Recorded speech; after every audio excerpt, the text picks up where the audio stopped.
It was late, right around 8 p.m. For November, this meant that the shadows of the night were already engulfing the world. It wasn't cold out though. The wind was gentle and carried with it the smells of foliage thanks to the various gardens that littered the campus grounds. I sauntered along the sidewalks while admiring the weather. I loved the night, especially when the stars were out. Unfortunately, they couldn't be seen from here, even on the clearest night since the college was located just outside the city.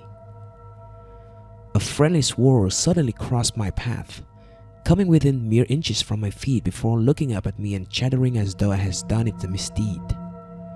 It didn't appear frightened at all, so in a sudden motion, I stomped at it. The creature, rather than skittering off, lay flat on the ground. I felt that I could possibly kneel down and pick up the creature had I wanted to. However, I had been attending this campus for months and knew from experience that the little thing would run off just short of contact. So instead, I continued on my way. I had a destination in mind and could not be delayed any longer. Just ahead along the outer edge of the campus was the only women's restroom left open at this hour. The campus itself usually shut down early on Fridays, so I was lucky there was at least one left unlocked, especially considering I had an hour's drive home ahead of me. Quite honestly, I didn't feel like stopping at a gas station for such a purpose this late in the day. Turning the last building, I finally arrived at the lonely structure. It could have served as a concrete outhouse in my opinion, but then again, I have no knowledge of such things. It was just a small building with a single purpose. I looked behind me and the gust of wind caught my attention. The parking lot was a few yards away, surrounded by the flat green lawn of the college. The campus buildings themselves were dark and shadowed, most of which were no longer holding classes at this time. When I saw no one there, I continued on my way. The door screamed in protest as I entered. Rust-covered hinges flaking away in a flurry. The sound reverberated in the small room. As was normal for bathroom, the floor was linoleum. The walls are bare white and a single yellow light illuminated the 6 stars lighting the back wall. There were only 2 sinks and a single roll of paper towel hanging above the trash bin. I passed by it and, as per usual, chose the stall beside the handicapped. I always felt bad whenever I entered the handicapped stall, since it was designed for those who had trouble using the regular toilets. When I was younger, I took delight in the more spacious stall, but now I knew better. Regardless of popular belief, women's restrooms don't exactly smell better than the men's room. For various reasons, it always smelled worse. I would know.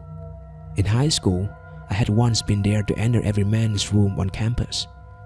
I did, of course, being the daredevil I was. This time it smelled worse, as though something had died and been left to rot in a small hanging trash box along one of the stone walls. Knowing the sorts of thing that would have normally been thrown in there, I didn't feel the urge to investigate and set my mind to finishing my business. It wasn't until I was finished that I heard it, a slight gasping sound, as though someone with asthma was in the stall beside me. Not having heard anyone in the restroom, I did the immature thing and looked. I leaned forward and tilted my head until I could see under the wall to my left, allowing me to peer into the 4 stalls beside mine. At first, I didn't see anything. They were all empty, so I figured the sound was probably coming from the handicapped stall beside me. Before I could turn my head, however, I noticed a pair of legs drop down from the stall at the far end. That's when I realized someone had been standing on a toilet in the first stall. The legs were bare, probably meaning the owner had on a dress or shorts. As for the missing shoes, I wasn't certain. People don't just wander the city shoeless. Not that I knew of anyway. Relieved at finding the culprit, I sighed and closed my eyes, ready to sit up and leave when something else happened. A head popped out from the last stall, obviously belonging to the same person as the legs. Although something had seemed off about her. She seemed to be a brunette with wild, unkempt hair. Her skin was very pale, as though she hadn't seen the light of day in years. The features on her face were more prominent, thin and shadowed. She looked rather young to be attending college. Maybe a high school freshman? Either way, her cheeks were unnaturally sunken in. Her eyes, however, appeared to be pure black. Now I was forced all away from her and making all kinds of judgment call on the girl when I realized I had just been caught peeping at her. It was rather embarrassing, so I immediately sat up blushing furiously. Should I apologize? Do people do that in public restrooms? And what about her eyes? I shrugged off the last question, figuring it was just a figment of my imagination. They probably only looked that way because she was so far down that I couldn't see her properly. She most likely had some really dark brown eyes or something. I stood, prepared to leave the store and promptly walked my embarrassment off when I heard something else. Something unusual.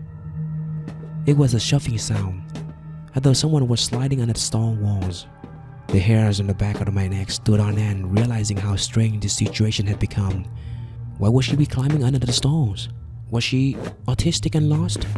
That certainly would explain her appearance. Maybe she wandered away from her guardian and decided to play in a woman's restroom.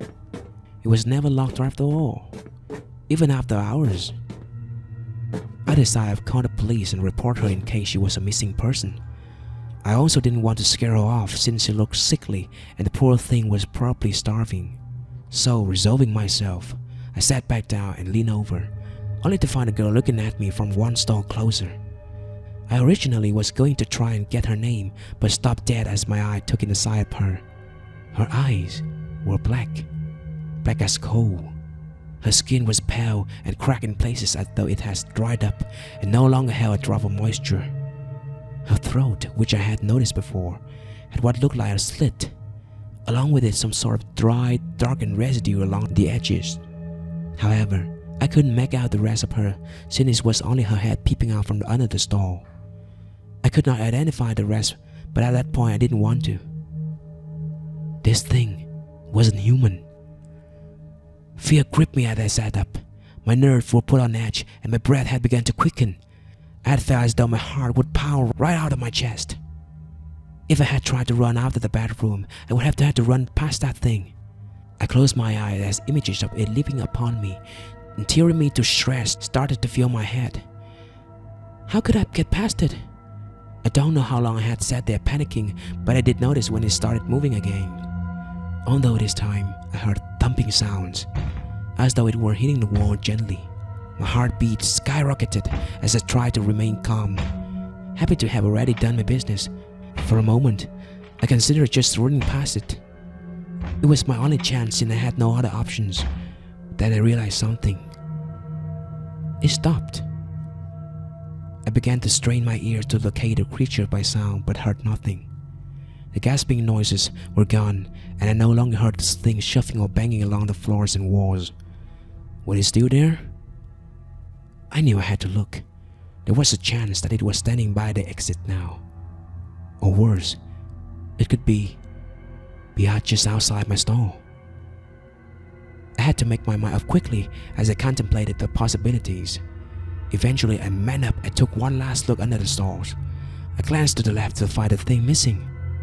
So, having unconsciously held my breath, I glanced toward the exit. Nothing. A wave of relief washed over me in time of shuffling sound to my right to catch my attention. Before I could process what it was, I wiped my head around, fearing it to be staring back at me just inches away from the stall I never bothered to inspect. Only to find a pair of hiking boots. It took me a moment to register this.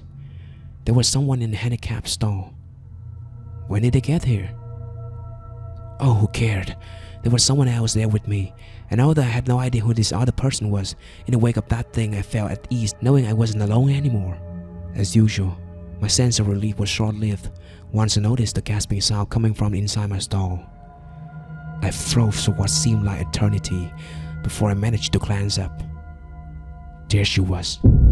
A blast of fetid air washed over me, much stronger than the original stench from before. Her face was contorted in anger. Her wild hair was knotted up and flying about her head as though dark pits near into my very soul. Her mouth was molded into a fierce grimace, cracking her lips and revealing rotted teeth. It was then, while looking into that monster's eyes, that I came to a revelation. It was hungry, and it wanted me. That thought was the only motivation I needed to make a bone for it. I slammed so hard into the stall door that the lock broke clean off as I stormed through the exit. I wanted to run to my car, to drive home, to curl up in my bed and pretend it was such a bad dream, and I would have if it weren't for the girl I nearly ran into. We nearly collided, but I managed to swerve out her path just in time. This girl was wearing a rather trendy mini jacket, slightly torn jeans, and a white tank top. She gave me a strange look before going into the restroom. I should have said something, maybe warn her what awaited in there. But as I stood once more, straining my ears to hear the slightest of sounds, silence fell upon me. A few more moments, and I began to piece everything together. Realization flooded my thoughts, and things began to make sense. Whoever was in the handicap stall must have had their feet pulled up when I first walked in. They were probably recording the sounds, hoping for screams, or worse, they were filming me in the stall. The other girl was probably some really well-dressed actor who was there to scare the crap out of any poor soul who wandered in. Well, screw them. I turned on my heels and hurried to my car, set already out. I informed the police of the dirtbag who had been filming me in the stalls. I knew that filming anyone in the bathroom, prank or not, was illegal. They said they'll look into it, and I was able to drive home, worry-free. Oh, how I regretted that. The next day I arrived on campus only to find it locked down and swarming with cop cars and officers. A girl had been murdered in a woman's restroom last night. Estimated time of death, 8:34 p.m. It was the girl I had run into. Apparently there had been a series of murders in the city. A man had been spotted on some of the side leaving the woman's restroom where the girls were found. He would apparently wait in the handicap stall until the girls headed for the sink to wash their hands. Then he would come out from behind them and slit their throats. Whatever that thing was in the bathroom, it had saved me.